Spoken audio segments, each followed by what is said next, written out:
took the roast beef. He cleaned out that icebox as quick as a flash. Why, that Grinch even took their last can of food hash. Then he stuffed all the food up the chimney with glee.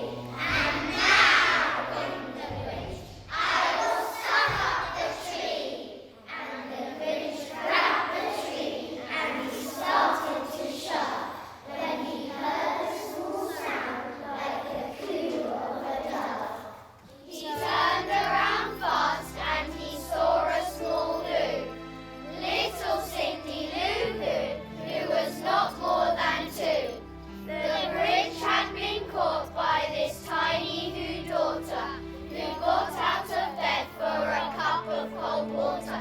She stared at the Grinch and said, Santa Claus, why? Why are you taking our Christmas tree? Why? But you know that old Grinch was so smart and so slick. That he thought of a lie, and he thought it up quick. Why, my sweet little Tom, the fake Santa Claus lied. There's a light on this tree that wouldn't light on one side. So I'm taking it home to my workshop, my dear.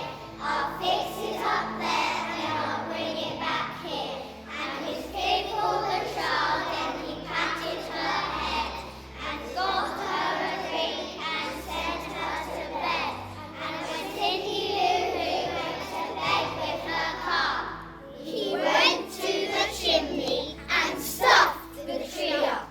Then the last thing he took was a log for their fire. Then he went up the chimney himself, the old liar. On their walls he left nothing but hooks and some wire. And the one speck of food that he left in the house was a crumb that was even too small for a mouse. Then he did the same thing to the other Who's houses, leaving crumbs much too small for the other Who's mouses. It was 4:15, all the Who's still abed, all the Who's still asleep when he packed up his sled. Packed it up with their presents, the ribbons, the wrappings. The tags and the tinsel, the trimmings and the trappings. 3,000 feet up the side of Mount Crumpet. He rode with his load to the tip-top to dump it. Hoo-hoo to the Who's, he grinchiously humming. They're finding out now that no Christmas is coming. They're just waking up, I know just what they'll do. Their mouths will hang open for a minute or two. Then the Who's down in Whoville will all cry boo-hoo.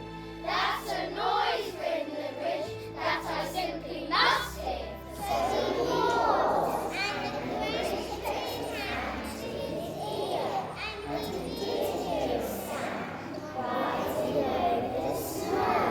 It started to hurt and it started to grow, but the sound wasn't sad. When it sounds ungloomy, it couldn't be stirred, but it was merry. He stared down at Whoville. The Grinch popped his eyes. Then he shook. What he saw was a shocking surprise. Every Who down in Whoville, the tall and the small, was singing without any presents at all. He hadn't stopped Christmas from coming. It came. Somehow or other, it came just the same. And the Grinch with his Grinch feet ice cold in the snow. So puzzling and puzzling, how could it be so? It came without ribbons, it came without tags. It came without packages, boxes or bags. And he puzzled 3 hours till his puzzler was sore. Then the Grinch thought of something he hadn't before. Maybe Christmas, he thought, doesn't come from a store. Maybe Christmas perhaps means a little bit more. And what happened then? Well, in Whoville they say. And the Grinch's small heart grew 3 times that day, and the minute his heart didn't feel quite so tight, He whizzed with his load through the bright morning light, and he brought back the toys and the food for the feast. And he himself, the Grinch, carved the roast beast.